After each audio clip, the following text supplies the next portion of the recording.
Uniform لیتے ہیں. دیکھیں اسکول والوں کو کمیشن دے کے یونیفارم بکوانا تو جائز ہے کہ میرے بیچ دو تو اتنا تمہارا اتنا ہمارا, وہ تو کمیشن ایجنٹ کوئی بھی بن سکتا ہے, لیکن اسکول والوں کے لیے یہ کام کرنا جائز نہیں ہے. اس لیے نہیں ہے کہ وہ ایسا یونیفارم بنواتے ہیں کہ جو اسکول والوں کے علاوہ کسی اور کے پاس سے, اگر یہ کنڈیشن ہے, یعنی وہ یونیفارم پھر ضروری ہے مارکیٹ میں کہیں بھی مل رہا ہو, اسکول والے بتا دیں بھائی ہم سے لینا ہے تو اتنے کا ہے, مارکیٹ میں لینا ہے تو آپ کی مرضی. اسکول والے کرتے کیا ہیں کہ یونیفارم, بعض اسکول, سب نہیں, ایسا یونیفارم بنائیں گے کہ جو ان کے علاوہ کہیں اور نہیں ملے گا, اور یہاں پھر بچوں کو بتاتے ہیں کہ اب ہم سے یونیفارم خریدیں. والدین یہ سمجھ رہے ہوتے ہیں یونیفارم کی اوریجنل قیمت ہے, حالانکہ وہ اوریجنل نہیں ہوتی بلکہ اسکول کا اس میں باقاعدہ بزنس ہوتا ہے. تو یہ ان جو بچے پڑھ رہے ہیں نا ان کے پیرنٹس کے ساتھ دھوکہ ہے کہ انہوں نے اپنا بچہ آپ کے اسکول میں پڑھنے کے لیے داخل کیا تھا اور اس کی جو فیس دے رہے ہیں وہ اسی لیے دے رہے ہیں کہ یہ آپ کا بزنس ہے, اس کے علاوہ کوئی اور بزنس دھوکے سے نہیں کر سکتے آپ. یہ بالکل ایسا ہی ہے جیسے ڈاکٹر کے پاس جب پیشنٹ آتا ہے تو ڈاکٹر اس کو پابند ہے شرعی طور پر کہ وہ دوا کا نسخہ لکھ کے دے, وہ کمپنی لکھ کے دے جو اس کے لیے سب سے سستی ہو, کیونکہ وہ پیشنٹ آپ کو جو پیسے دے رہا ہے نا وہ چاہتا ہے بس اتنا پروفٹ کمانا ہے مجھ سے, وہ جو بھی آپ کی فیس ہے. اس کے علاوہ اگر آپ بزنس پیشنٹ سے کر رہے ہو تو بتانا پڑے گا آپ کو, پیشنٹ کو نہیں آ رہی بات, وہ بتانا پڑے گا پیشنٹ کو.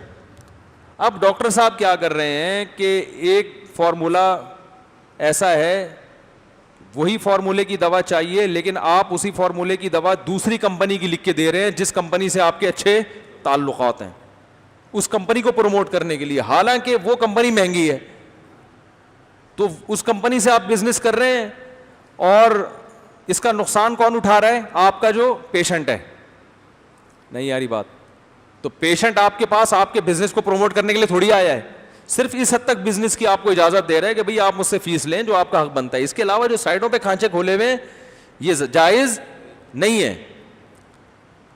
تو اسی طرح بھائی آپ اسکول والوں کی یونیفارم کی شاپ ہے تو وہ بتا دیں یہ یونیفارم ہم سے بھی آپ خرید سکتے ہیں اور یہ اتنی اس کی مالیت کا ہمیں پڑا ہے, اور اگر آپ اضافی پیسے لے رہے ہیں تو پھر بچے کے پاس, لڑکوں کے پاس, جو والدین کے پاس یہ آپشن ہونا چاہیے کہ وہ چاہیں تو اس دکان سے لے لیں سستا اور چاہیں تو آپ سے مہنگا خرید لیں. پھر بھی وہ آپ سے مہنگا خریدتے ہیں تو ان کی مرضی ہے, لیکن وہ یونیفارم آپ کے علاوہ کسی اور کے پاس مل ہی نہیں رہا ہے, اور پھر آپ اپنا کمیشن بھی رکھ رہے ہیں. تو بچوں کے والدین کو جب یہ پتا چلے گا تو وہ اس پہ خوش نہیں ہوتے. تو یہ ان کو دھوکہ دے کے آپ فائدہ اٹھا رہے ہیں اس سے. یا تو ان کو بتا دیں بھائی ہمارے دو بزنس ہیں, ایک تو اسکول اور ایک اسکول کے یونیفارم, یہ مستقل ہمارا بزنس ہے, بتا دیں ان کو. آپ سمجھ رہے ہیں؟ بتائیں گے تو اسکول چلے گا نہیں. پھر وہ بڑی غیر شائستہ اور گھٹیا حرکتیں ہو رہی ہیں پیسہ کمانے کی آج کل. تمیز سے کوئی پیسہ کمانے کے لیے تیار نہیں ہے, کھونے کھانچے گھٹیا طریقے, کتابیں اپنی بکوا رہے ہیں. وہ کتابوں کی بچوں کو ضرورت نہیں ہے پڑھنے کی, لیکن چونکہ ہمارا بزنس ہوگا تو یہ والی کتابیں ہمارے نصاب کا سلیبس کا حصہ ہے, کیونکہ یہ ہمارے پاس ہوتی ہیں تو والدین اس بہانے ہم سے خریدیں گے. حالانکہ پتہ ہے کہ بچوں کو یہ کتاب پڑھانے کی ضرورت نہیں ہے, لیکن چونکہ آپ کے ماموں کی دکان ہے تو وہ کتاب بھی بکے گی.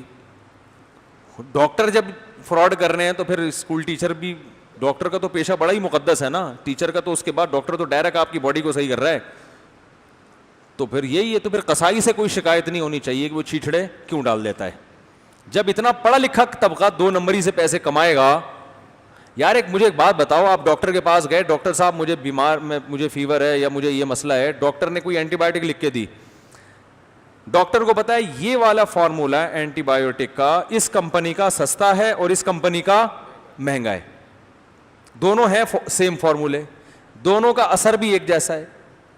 تو ڈاکٹر شرعن اس کا پابند ہے کہ وہ سستی والی لکھ کے دے, کیونکہ پیشنٹ آپ پر اعتماد کر کے آپ کے پاس آئے اور اسی اعتماد کے پیسے دے رہا ہے آپ کو. اب آپ مہنگی دوا لکھ کے دیتے ہو چونکہ وہ میڈیکل اسٹور آپ کے ماموں کا ہے, تو یہ اس پیشنٹ کے ساتھ زیادتی ہے یا نہیں ہے؟ یہ گھٹیا طریقہ ہے یا نہیں ہے پیسے کمانے کا؟ تو اس طرح کے جتنے بھی طریقے ہیں وہ سارے کیا ہیں؟ گھٹیا. آپ نے کیا کیا, بچوں کا یونیفارم ایسا رکھا اسکول والوں نے کہ وہ یونیفارم آپ کے علاوہ کہیں نہیں ملتا.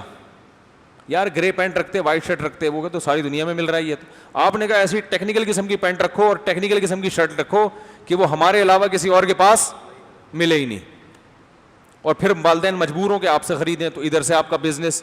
تو یہ بھی کیا ہے, بزنس کا گھٹیا طریقہ. اس میں طلبہ کا فائدہ نہیں دیکھا جا رہا بلکہ اسکول اپنا فائدہ دیکھ رہا ہے. تو یہ سارے طریقے چھوڑ دیں, عزت کے ساتھ دونے والے, وہ انشاءاللہ اس میں اللہ زیادہ برکت دے گا.